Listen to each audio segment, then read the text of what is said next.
A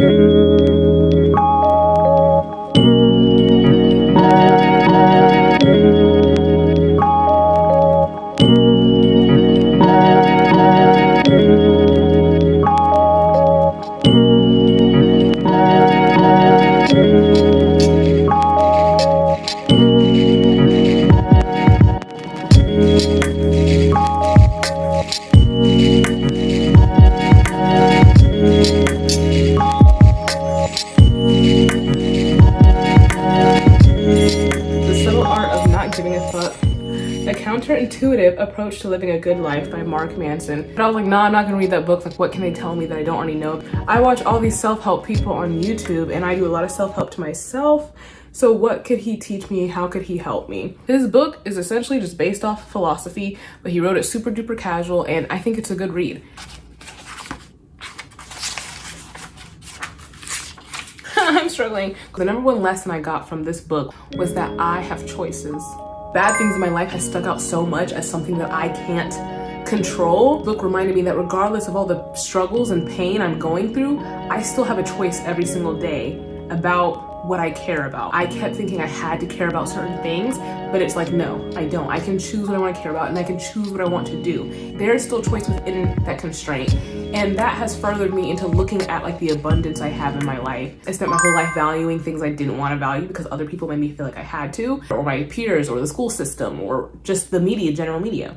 Well, if I live my life according to my value, which is to not really work, figure out ways to make money on my own, and just kind of wing it and not care what happens, I kept thinking about socially, the consequence that people might not have respect for me, that people might criticize me. I might end up broken back in my parents' house.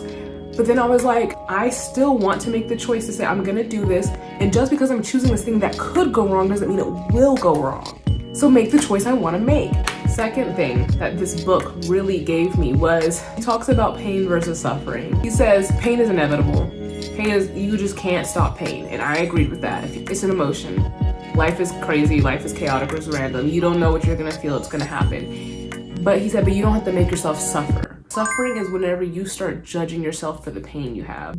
The world of productivity is such a thing right now, and was in the past few years.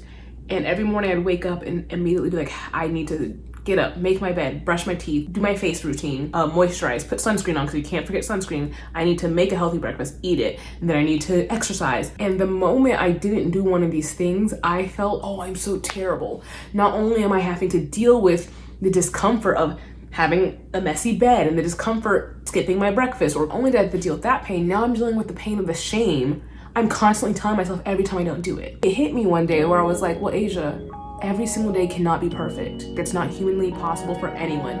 Does it make sense to criticize myself every single time I can't? You're making yourself relive the pain twice, relive it just in another way that's not necessary. Don't assign any other meaning to it about being a lazy person, being a bad person, whatever. Change the scale in which you judge yourself.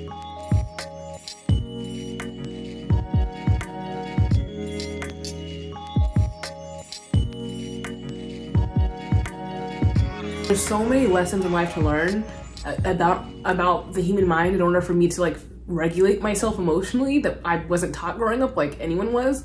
I need these little like Bibles of truth. I need these little like things from people who have lived life longer that can say, hey, this is how you should be thinking, or this is how you should be treating yourself. This mental stuff should be taught the same way we're physically taught how to care about our bodies. But when we're not even taught the techniques, we're not even taught the nature of the human mind, how the heck are people gonna be happy? If you feel super anxious all the time about how you come off when you're talking to people, ordering food, if you feel anxious about your career choice and all this stuff, if you feel anxious about relationships all the time, you're taking life too seriously. Because that was me, that is me still.